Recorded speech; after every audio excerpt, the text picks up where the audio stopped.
Okay, that helped. Do you see why I said that? Yes, I do. Yeah. Yeah.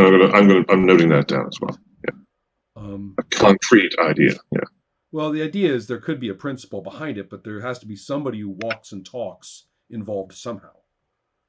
Right. And circling back to the plague idea, it could be if someone were to choose something like that, it might be that there's someone selling snake oil Right, to right, constantly trying to tell people, oh no, this will cure the plague, and it right. doesn't. The plague is pretty concrete, although, if you ask me, a person like that is even better. Right. Right. Where he comes from, he is I wouldn't necessarily say failed military officer, Mm-hmm. but he was put into the military bureaucracy by his parents. He didn't really want to do that. He was fine. He was a fine soldier. He wasn't a great soldier.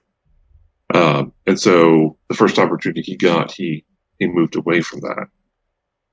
So, but in terms of the actual location, this is some far flung or at least non central spot in the empire. Actually, I'm going to say that one of the reasons why he wants to be powerful along the Great River is that he was assigned to the frontier in the north, and so he's trying to. That felt very far away. Right. So he wants to be in the where life is in the middle. So he was assigned to a northern frontier. Okay. And the incident which creates the nemesis uh, is when he's been paid in coins or some other method, and when he tries to cash out and start his new life, um, his currency had been extremely devalued Right. by these bureaucrats. That leads to another question. Um, Mhm. and I'm writing it down right now because it says the second is the event that created the nemesis, and I had read that in one way, and the way you just described it is in another way. Maybe both are perfectly valid. Yeah, Because I talked no, about like where the origin of the nemesis, kind of objectively speaking, right, whereas you were talking about the beginning of your character's conflict with the nemesis. And right. which one did you kind of Uh, have in mind when you wrote that? the conflict one Okay. All right. is Well, what in I had. that case, let me amend mine, Okay, which is to say that you've got the second. Okay, I said the Palace Coup some generations ago that just discovered her, right? So the event is when uh, she, for whatever reason, knowing that she's the proper princess, right, um, for the first time, uh, has it either they discover it or she announces it, but there's some kind of specific clash that activates the spies against her specifically. And I'm going to say that there was a village that was uh, torn apart by that conflict. So there's like an event that um, that she associates, with her having been coming into direct conflict with that specific organization. right. Okay. So few other things. You've got you need an asset um for your enlightenment, I guess. Right. It is a scroll, and maybe it could be interesting to say it's by a dragon philosopher. Oh, okay. Um, yeah, a scroll by a dragon philosopher, um, equating happiness to wealth. Right. Ah, prosperity gospel. Yes. Okay. We have our fellow. Oh yes, and now we make each other an asset. Now, Right. are these assets associated with paths? Are all assets associated with paths? Yes, this will Okay, be associated with one of the paths. so I will pick in my case that you um oh I mean, because I have some status, maybe I'm helping to. no, I've got a pretty good idea for you. Oh, okay. Um which is pretty clearly, I mean, I need your local knowledge. I'm crap on, Right. the practicalities of people and things and stuff like that. So Okay. I'm beginning to get a slightly clearer idea that she actually was brought up by people who didn't even realize that they were on the outs, Right. or at least partly, maybe a group of sort of cloistered people who didn't really know how how unwanted she was going to be. And Right. so that way we still get to have kind of this fairy tale princess deal, rather Yeah. than the rough and rugged raised by peasants princess. That's not what I'm looking for.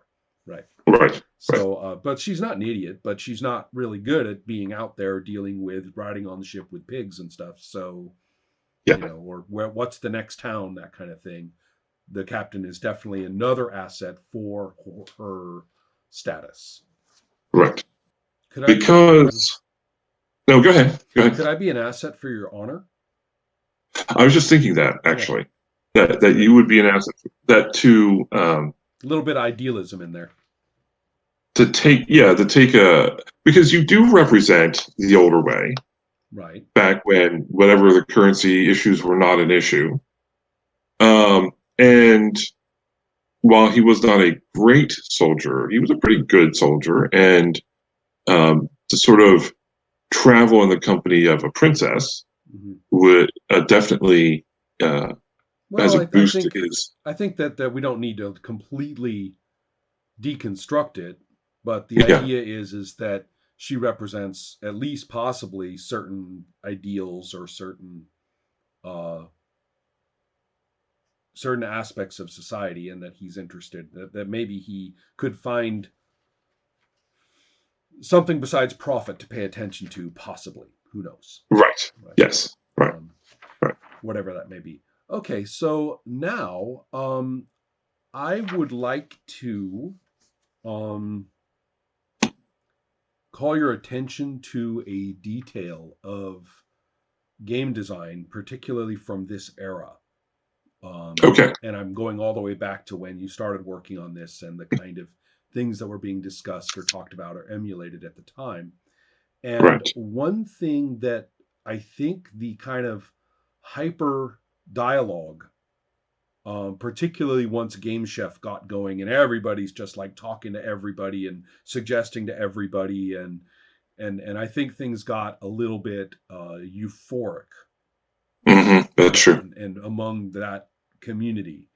And is kind of when I fell away from Game Chef almost immediately because I didn't really like that atmosphere. I'm not saying Right. this sort of reminds me of that, in that Yeah. it's as though someone says, well, what about this? Could it be a this? And then the response of the author, who's still working out the basics, is to say, Yeah. oh, well, I guess it could be that too. And pretty Right. soon, under every single rule, you've got 18 different, oh, but it could be, B. Yeah. right? And so, for Yep. example, it says here, if there is, okay, um, choose the path for new characters, dot, dot, dot. And that would assume that, um, how am I going to put it? What do you mean by new characters? Do you just mean anybody's Oh starting player character? no, that's a great point. Um, for I wonder if the better term is okay. Well, and that's a great question because I I mean, think is there an alternate that we're supposed to be taking into account? right, right. The idea being that you could play with characters that are more experienced. Right. And again, why? Yeah. Let's just do the thing, right? Does that make Right. any Why sense? would you? Yeah. Yes. There's Why would you want to do? that principle shows up a lot. Yeah. Um, and sometimes it has to do with um, you know, this thing that happened in Bad Play of Primetime Adventures, where it's very clear that you need to kick these vampires' ass, Right. and yet, strangely enough, um, the players start saying things like, "Well, yeah, but what if the conflict is really about her self-esteem?" Or some shit like that. And you're like, look, she's fighting vampires, okay? Can we just Right. resolve the fight with the Just vampires? You know? yes. And if you want a conflict about the self-esteem, then have it be a follow-up dialogue or something.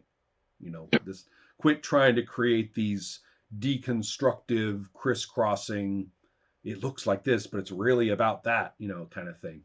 So Right. so I'm kind of down on that at least for purposes of early play. Let's just have the things be the things and do the things.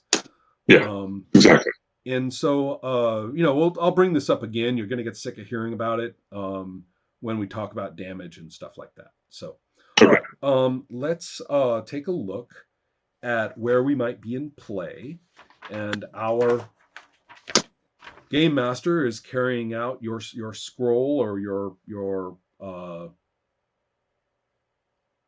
here we go, your 4 acts. So you've got we've got establish the legacy, determine the where. Oh, the establish the legacy. That involves a card draw, doesn't it? Yes. Yes. Well, okay. So that's where, and this is something that is the GM prep. Establishing the legacy that we're going to be using in the session is not a is not. I mean, it can be if the GM wants to do that, but that's part of GM prep, so that they have the time and ability to. So let's just say we'll pick uh, Okay. your legacy. So you don't pull it from the deck at random. You actually pick one legacy from a player character. Right, and so we would pick today. We're going to talk. We're going to today's session. Um, Okay. we'll deal with your legacy in the big picture. Right. Okay. And so then it says we got our where and when, we've got our goals for the episode, stuff like that. We interact, we travel, we find information about whatever's going on. And then sooner or later there's going to be a twist. And then in the midst of all of our travails, we can win at a cost. Okay. Yes. Now, so with that structure in mind, I'm not sure where we are in that structure. It might be kind of fun, for us as players, not to bother our heads where we are in that structure and just to play. Right. So, Right. let's concern ourselves with uh, some sort of contest, some sort Okay. of crisis. I should point out that one thing that I believe it was all the way back in the Mountain Witch around 2004 and 2005 when I looked at the examples that Tim was making for the Mountain Witch in draft. And I was like, if I never see another example of sneaking past the guards or getting past the guards again, it'll be too soon. Okay. I Gotcha. cannot think of a single time in play when that was fun. Right. Gee, can I get past the guards? Well, shall we sneak? Shall we bribe? Shall we Right. fight? Get past the guards. My God. Okay. So let's, instead of dealing with a speed bump, let's come up with an actual crisis, that's Okay. relevant to our situations. Um, and so what might the GM have landed us with, presuming that you and I are traveling together on, your ship? Yeah. um, and presuming that we're dealing with some aspect of my legacy in action. So Okay. what kind of a crisis? So put yourself in the GM frame of mind just for a moment and tell me what sort of genuine crisis that I might want to roll about we the two of us, the two characters, might be facing.